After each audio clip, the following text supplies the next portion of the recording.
Good to know you are still with us on the program Good Morning Abuja, and it is showing only on the Unity Station NTA Channel 5.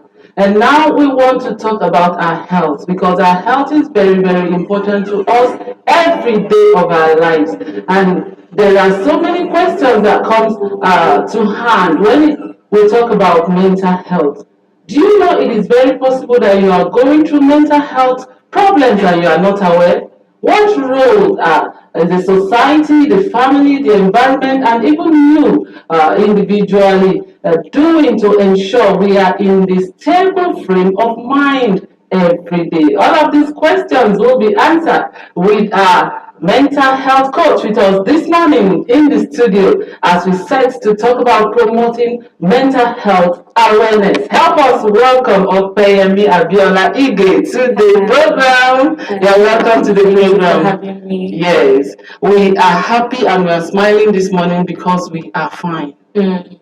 So the topic before us this morning is very, very important, and I'm glad we are here to give back to the society as part of our own effort, talking about how can we promote our mental health and ensure we are in a stable state of health. Let's start from there. Thank you for that. This is such. I'm really excited that we're talking about this because mental health is not something that is often talked about or discussed. You mentioned that we're smiling now because we're fine. But let me also say that a lot of us smile even though we are not fine. Wow. And so it's very difficult to know when somebody is going through a mental health issue because we know and we have been taught to just cover it up, smile it all through. The condition of the nation is hard enough, so just smile it through. Smile it through. So mental health, first of all, we can refer it to be our emotional, psychological, and social well-being. Right? It affects how we think, how we feel, how we even speak to people. It affects our day-to-day, activity, and your mental health also influences, the decisions you make, influences how you relate to others, influences how you even manage stress, how you deal with stress. So mental health is very important. We talk about it, and this is the right time to talk about mental health. Now, how will you know that what you are going through is a mental health situation? Some persons will tell you, I'm depressed. I have heard that oftentimes I am depressed. But you are going to point out the difference between depression and mental health. But let's start with how will you know that what you are going through is a mental health situation? In most cases, it differs Okay. because we have different mental health issues. Okay. But the most popular, situations that you pointers rather that you will use to know that okay, this person or a loved one, is going through a mental health issue is their withdrawal. First and foremost, their withdrawal. They have difficulty focusing. Some people can't even sleep. Some people very, very quick change in their moods. One minute they're happy, another minute there are people who have mood swings. While there are others who have chronic mood swings. One minute they're happy, another minute you don't even want to go near them. Right. So and others are easily irritated, quickly irritable. Some people just want to be on their own. Some people just want to sit on their own. You will find some people be at home for days, for weeks. They won't come out. They don't see the need to be out. They just want to wallow. Some will even be on their bed. We've had situations where someone will not even want to eat. They don't even want to talk to anyone. I just want to be on my own. I just want to be on my own. And the dangers of that is that you keep wallowing, in self-pity. And before you know, the person starts to think of so many things like suicide. Let me just end this. So it's very, very broad. So that's how, yeah. Okay, now I asked you that if you can really spell the difference between depression and mental health.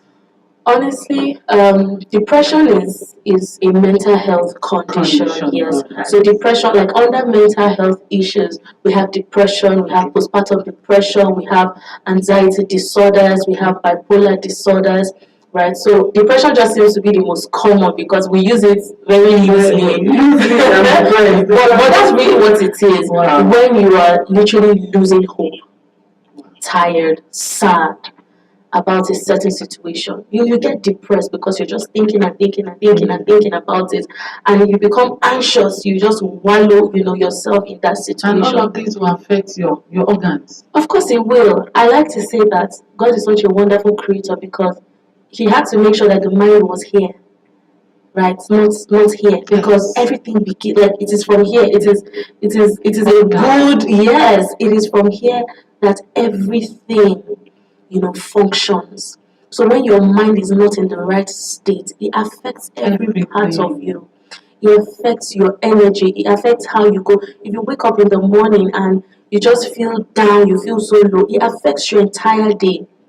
And it affects everything that you do. Your job, you go to some offices and you see some people are being sacked because they are not just functioning properly. Not like they don't know what to do, but some of them just go to the workplace and they just sit. They're not no motivation. They are not focused.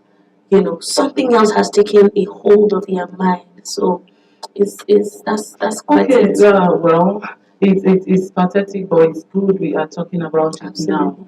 Okay, from all of this you have listed out withdrawal, you want to be alone, you don't want to talk. If we find or you find yourself in that situation, what next? What next? I always say, talk about it. We have one of the cultural disadvantages, that we have is that we're not taught to talk. I think we grew with that. We I grew don't with want it. to bother anyone with No, my no, no. problems. We grew with Wow. it. We're not taught to talk, and so everybody just wants to. But really, I don't know about you, but when you're going through something and you just talk about it, even if it's just 2 minutes, 5 minutes, you feel a relief. Some persons when they cry it out. And so I tell people that come to me a lot. I say, cry. Don't hold it, don't chest it. Let You the tears cry. flow. You need to scream. Wow. There are days where you just go on your pillow and you scream your lungs out. You feel better. But most importantly, talk to someone. Wow. Okay, I want to bring you to misconceptions about mental health. Yeah. What are some of these common misconceptions about mental health? Just like we just spoke Yes. about being taught to speak up. One of the misconceptions about mental health issues is that some people see it as a sign of weakness.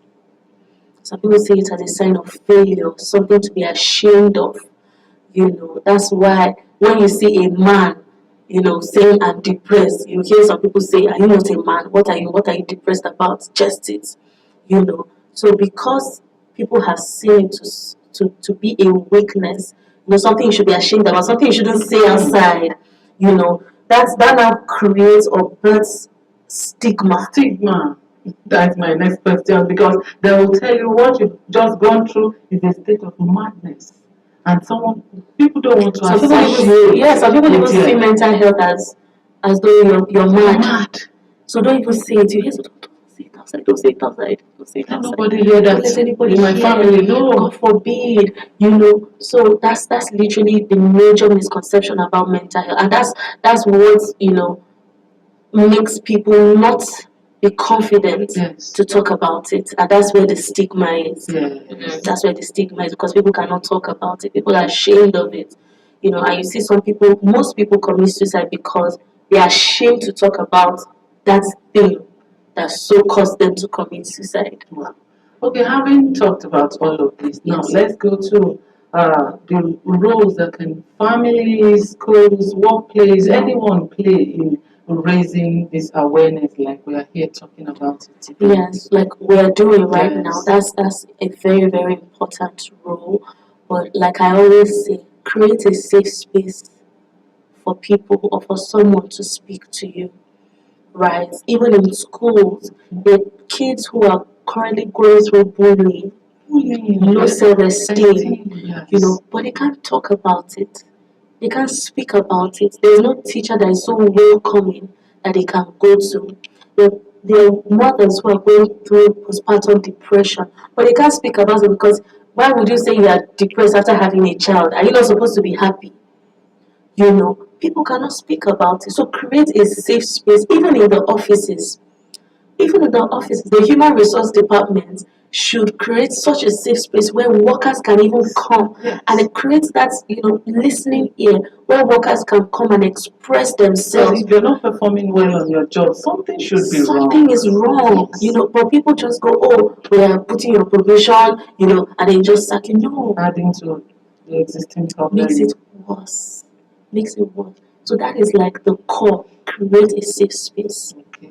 Okay, now how do cultural and social factors influence the way mental health is viewed and addressed in our society? Hmm. Like we mentioned Yes. earlier, we are being taught to just chest it, be strong. I find it funny Encourage that yourself. I'm telling you, I find it funny sometimes when I go for maybe a funeral and someone is crying. You just lost a loved one. Somebody is crying. They are telling you, don't cry, don't cry, don't worry, don't cry. It's okay. Why? Allow people. Our culture has so created that men should not cry. And so when you see a man cry, a lot of men, I tell you today, have mental health issues. But they can't talk about it because they are Because men. they are trained to. They are trained to be men in quotes and chest it.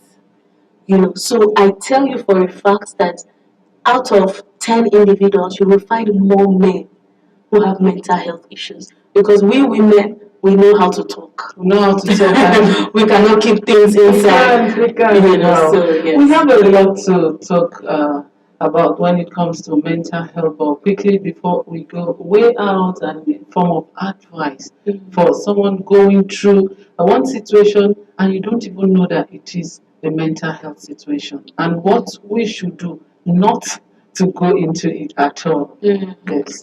I always tell people prioritize your self-care. And when I say self-care, find things to do that make you happy. Find things to do that make you happy. Have a circle of people who you can be free to talk to, who you can express yourself with. Do things, play sports, go out and laugh. People see me and say, you laugh too much, you play too much. Yes, because that's what other way, to live a joyful life than to laugh. Because a lot of times when you are surrounded with, sadness, and sometimes when you open your phone in the morning, you see something that just makes you sad on social media. It's actually the headlines there, so it takes over your mood. So I always tell people, occupy yourself with happy things. We cannot avoid the struggles of life. We cannot avoid the sadness and the challenges that come with life. But I always tell people, what does making sad do? It doesn't make it any better. It doesn't make it any better. Wow. Thank you so much for your time with us this morning. We do really appreciate you for your advice, for the awareness. Personally, I have gained a lot. And together, I want to say we appreciate your time. Thank you so much for having me. I really appreciate you. Thank you. Yes, and that is the voice of Opeyemi Abiola, a mental health coach. And together we talked about mental health awareness, and she has talked to us a lot about it. Be conscious of your health. If you're passing through one problem or another, talk about it. Make a conscious effort to be happy within. And as you are happy within, you see that it will translate into a joy moment for you and your loved ones. And our society will be better for it. Yes, the program is Good Morning Abuja. We are going on this quick break. When we come back, we'll have more for you. Stay with us, please. Welcome back from the break, and it's good to know you are still there with us on the program, coming to you from the Unity Station NTA Channel 5 Abuja. Yes, from the beginning of the program, we told you that we are going to create awareness, especially on our health today. And The second conversation we are going to embark on again is going to be on cataract awareness, prevention, treatment, and management. And I have two women with me here in the studio to discuss more on that, on how we can be more conscious about our health, talking about our eyes, which they are very, very sensitive organs in our body. Help me welcome Dr. Aisha Sharif Kalambi, who is the senior consultant ophthalmologist to the program. Dr. Aisha, you're welcome to the program. And next to Aisha is Deborah Aziz, who is the Assistant Chief Health Promotion Officer. You're welcome to the program. Thank you, madam. All right. And this morning we'll be talking about cataract awareness, prevention, treatment, and management. Okay, doctor, let me start with you. We know how important our eyes is to our body. When you lose the eyes, everything is gone. You have to manage the rest part of your life before you go. Now, if we say cataract, what are we talking about? Okay, so cataract is basically cloudiness of the lens of the eye. The lens of the eye, imagine it being like a window through which you see through. So there are several windows. The first in the cornea in front, and then behind is the lens, which is the most internal lens, so to speak, and mirror, so to speak. It needs to be clear for you to see clearly. So any opacification means blurring. So imagine you're trying to see through a dirty window. If it's dust, if it's paint, for instance, obviously you won't be able to see clearly. So that's just it. And not being able to see clearly, so there's no view outside, and there's also no view inside. So even when it comes to eye examinations and actually looking at the back of the eye without a clear lens, so without a clear medium, so to speak, we're not able to see through it. So it's cloudiness of the lens of the eye. In simple terms, that's what is referred to as cataract. Okay. And now we want you to, I will soon come to you, Madam Deborah, but I want you to quickly give us the type so that we know that once you see any, is it disorder, you call it in your eyes, we know that what is happening to you is really cataract. Okay. So cataract, people mistaking it a lot for surface coloration, but it's actually not. So what you see when you look at someone immediately, the black in the center, that's not your lens. The lens is actually behind. If you take time to shine a small light through, you'll notice that there's a small circular opening right there in the middle at the back, which changes shape depending on how much light you shine in. Through that black opening, that is your lens. That is where the lens is located. So it's actually whitish of that organ behind at that location there. So the lens, any part of it can be affected. There are three basic parts. It's either the capsule, so the outer covering, or the cortex, or the nuclear part. It's one of those conditions that is unique in the sense that almost every etiological factor is in one way or the other a cause of cataract. So you can have it from childhood. So it can be congenital, children are born with it sometimes, and it's an emergency in children because the development of their eyesight is completely dependent on their ability to see. The brain functions, if you don't use the nerves, you lose them. So you probably use it or lose it. If they're not programmed to pick up these instances, they decide it's not important and they don't bother developing at all. That's why in children it's an emergency. But in adults, the development has taken place. So you are losing what you previously had as against what happens in children. So ranging from things like congenital disorders, intraocular, I mean infections inside the eye, not the conjunctivitis like Apollo or allergies, not those ones, but infections inside the eyeball itself, from trauma, things that hit the eye or penetrate the eye, that can damage, cause it, from disease conditions like diabetes, from other endocrinological conditions that cause enzyme deficiencies because it's supplied by nutrients and enzymes within the body itself. But by far, the commonest cause of cataract is age. So even if you have none of these things growing up all the way, after a certain age, because it's an organ that continues to grow, like I said, a window that is dirty, it accumulates with time and things like that. So eventually, everybody gets cataract. It's just a matter of time. Everybody gets Yes, everybody gets it. I don't want to agree with that. Come back to you. Let me go to Aziz. Okay, ahead of World Sight Day coming up, we are here to do some sensitization awareness about the cataract. The doctor is explaining a lot to us. You take it up from the angle of awareness. Okay, Thank you so much, and thank you, our listeners. And there are so many things that FCT administration is doing Okay. just to create this awareness about this cataract. And we have some partners, some donors that come to collaborate with FCT administration, primarily public health departments, to screen people in all the area councils. We have healthcare facilities.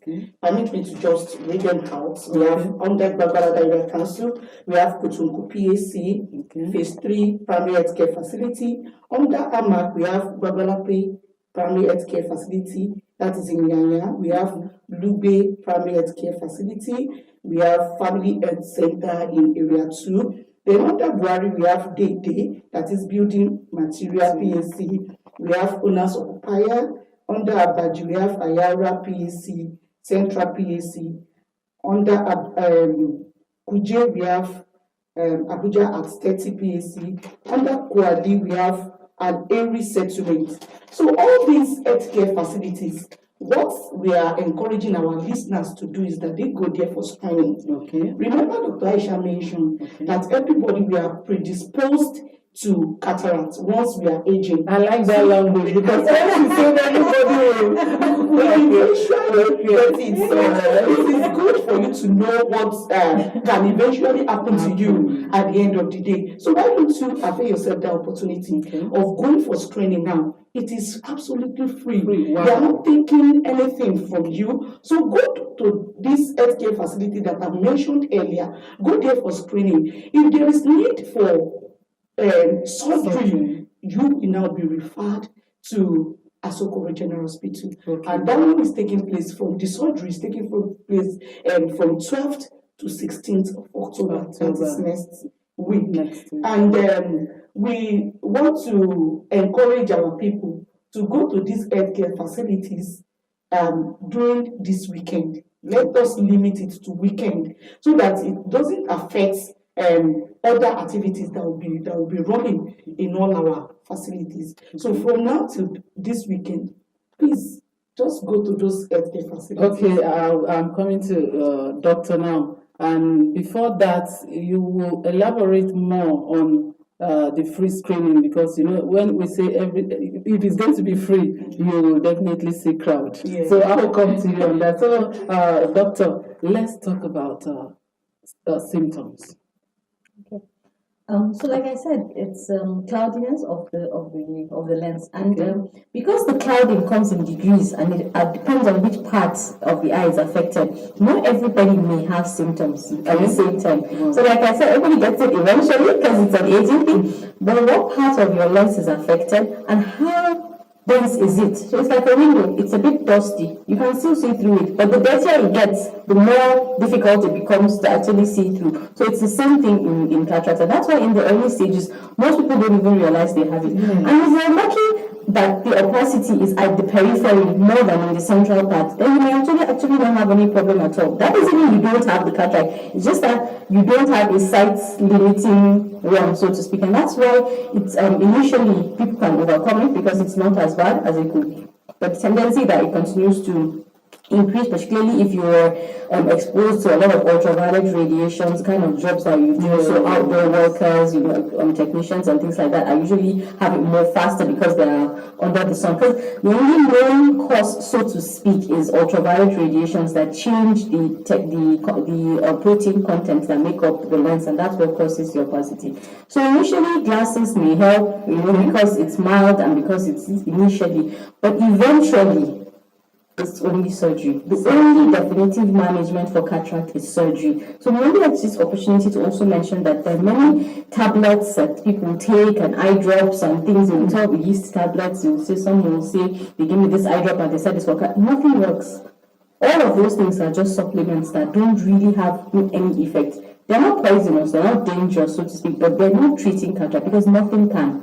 The only definitive management for cataract is surgery, and that's why we're giving people this opportunity to come for the free surgery. Because the symptoms vary, initially they're mild, and initially they may not even be limiting. Not everyone may need the surgery at the time, So because if it's very small or if it's like I said, in the periphery, you may not need the surgery urgently, but when it's limiting your life and inhibiting your daily activities, then surgery. Okay, like you say, everyone is predisposed to having this cataract that we're talking about. Yes, we could laugh about it and say, God forbid, it's not my portion, but there is a need to be conscious of our eyes because it's actually the window to which we see everything and do everything. Okay, now the common question is, surgery is the only way out.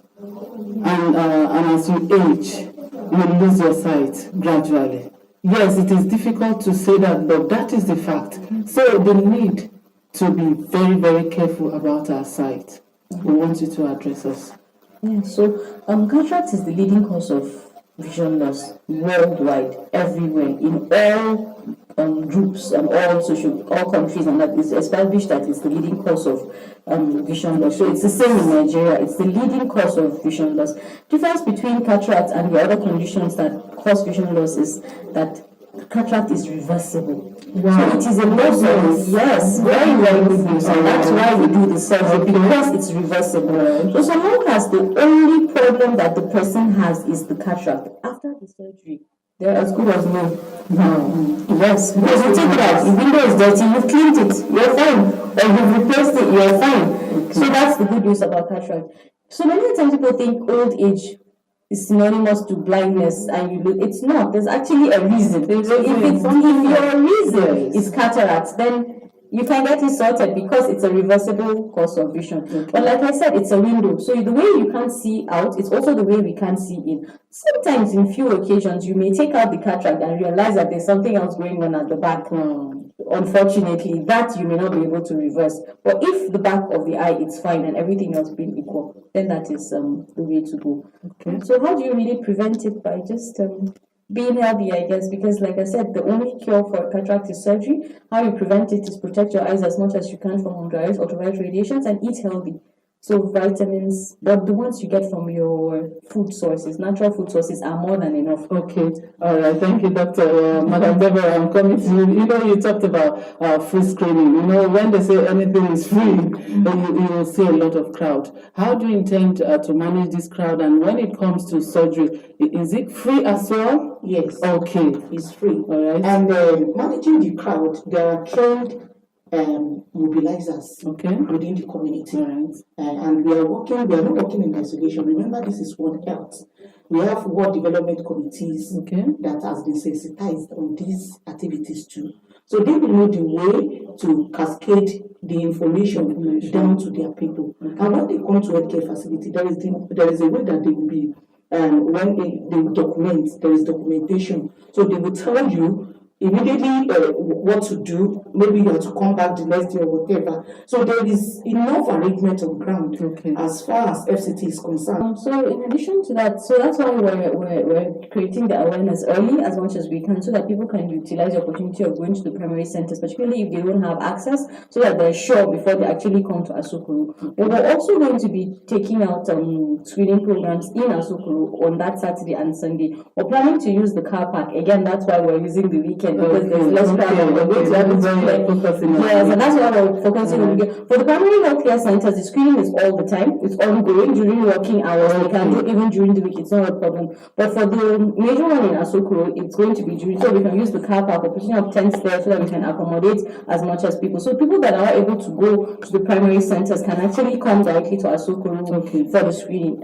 It's a Non-Dubai Foundation that is sponsoring this program in partnership with other non-governmental organizations. So we're actually having representatives coming. They're providing the consumables that we need, as well as the medications for these patients. We're also giving out free spectacles, post-biopic corrections for people that have, and we have a few medications for minor ailments like infections and conjunctivitis and inflammations. We also have medications that we can actually give people as well. Even if it's not cataract that you have, it's an opportunity for you to have your eyes checked. It's better to be safe. Yes. Thank you so much for your time this morning. I've been giving signs. So in one line, your last word, Madam Deborah, before you. Please, our listeners, avail yourself of this opportunity of getting screened And if there is need for surgery, it is free in FCT now. So please come to our various primary healthcare facility. If there is need, you will be referred to Asokoro General Hospital. Remember, the date is between 12th to 16th of October.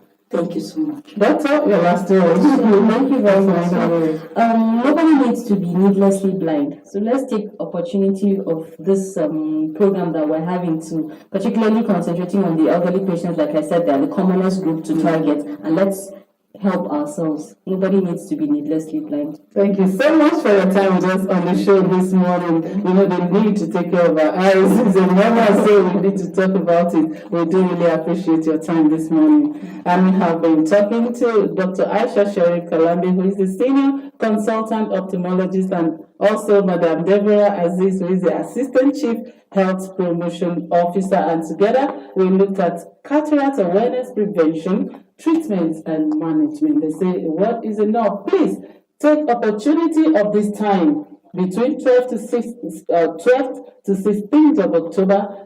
There are free screening in all of this primary healthcare. You can go there and avail yourself. Your eyes is very important. So no one is needlessly blind. I want to borrow from your word. Thank you so much again for your time with us this morning. Thank you for the opportunity. All right. The program is Good Morning Abuja. Let's go on this quick break. When we come back, we have lots on our show for you this morning. Stay with us. Wow, lovely song, I declare there. Beautiful, awesome musical video by Gospel Isaac. And guess what? He is here right here with us in the studio. Help us welcome Gospel Isaac to the show. Thank you so Lovely video we just saw there, I declare. Now tell us. Tell us your journey into becoming a musician. Okay, good morning. Welcome First to of the all, show. I'm so excited to be here. Okay. And it's a pleasure Okay. to be here. So basically, my music journey started, from when I was 13 years. Wow. I started 13 singing years. from a very young age Okay. in the church where I was, Yes. somewhere in Abuja.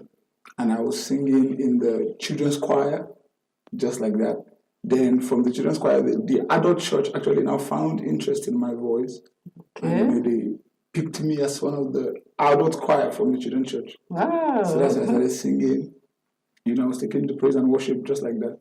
Then all of a sudden, my voice gained audience. And we just started pushing a little by little. And God has brought us this far. This far. So it's Wow, exciting. congratulations. So, how many songs have you done so far? Okay, so first of all, I started by doing concerts, Okay. worship concerts Okay. in and around Abuja, outside Abuja. So that's what I was doing. I was doing the Sound of Worship tour, Okay. which was one of my very strong pushing music when I started. Okay. So, but I started releasing singles like 3 years ago, Wow. and I Declare was my first single. Wow. No wonder. Lovely song. But after that, I've released a couple of other singles like Samba Love, My Experience, The Cross Chant, and that's like 4 or 5 singles I've released so far. Wow, awesome. So you have decided to use music to give back to the society. So what is the experience and the feeling for you? So, it's amazing when you hear people sing your songs. Wow. And, you go to a supermarket and you hear your song playing in the supermarket, or you go to, I was sent a video where my song was being played in the market. And, that excitement where people are, your song lightens up Singing the your mood, song, wow. lightens up the mood in marketplaces, in shopping malls and everything. And it's just exciting to see that God's given talent is reaching out to the world. Wow. And that's amazing. Okay. So we want you to advise the youth, the upcoming one, on how to use their talent. When you started at 13 years, you didn't really know that it was a talent inside of you until you were noticed. Your voice gained on the audience, and you were like, "Wow, I have something. I got something." That is why we often say that God has deposited a talent inside every one of us. Now that you've realized your own and you are taking flight with it, talk to youth out there on how to identify their talent and what to do with it. So it's quite interesting if you ask this question, because it's important that you understand your talent. And how you understand the talent is when you when you are able to identify your passion. Yes. Because anything that you are passionate about is what drives you. You are driven by what you are passionate about. Wow. So I discovered at a young age I was passionate about singing. I didn't know how to sing so well at that time, but I discovered that I was driven by it. I wanted to learn how to sing. I wanted to get music. I wanted to listen to songs. I wanted to score those songs. So it's important that as a young person that you listen to me right now, that you identify what you are passionate about. Because what you're passionate about is what is going to put you in the limelight. Okay. What you are passionate about is what is going to gain you audience in the hearts of men. And so you have to identify your passion early and run with it with every iota of strength you have inside of you. There is this cliche that is always music is food for the soul. Do you agree with that? What's your I perspective? agree with this 100%. How? I agree with 100%. Okay. Because you see, music has a way of penetrating into the hearts of people. Wow. And music generally is not just it's not just gospel or not gospel. Music itself, sounds, has the way of penetrating into the darkest of places and the hardness of the heart. Wow. So it's a food for the soul in the sense that when the soul is void of something, music can penetrate. Before we go, your final words, your word of advice. So do what you find as your passion and ensure that you run with it with every strength you have. But also ensure that your walk with the Lord is straight and you're studying the scriptures and you are devoted to what God has called you to do. It may be business, it may be something different from what I'm doing. But ensure that you are passionate about it and you are going with it at the speed and with everything you've got, with all the finances and all the resources available to you. Ensure that you actualize your passion, because that's what is going to take you so far, even to your greatest expectation. Wow, that is the voice of gospel Isaac, and he has told us this morning, anything you want to do, anything you are passionate about, you have to identify it on time, grab it and run with it. And we want to say sky is just your starting point. And as you say, in the next 5 years, you are going to go global. You have registered that, and the Almighty has endorsed it for you. We thank you so much for your time with us on the show this morning. Thank you so much, Mama. All right. Thank you. Okay, the program is Good Morning Abuja. Let's go quickly on this break. When we come back, we have more for you. Stay with us.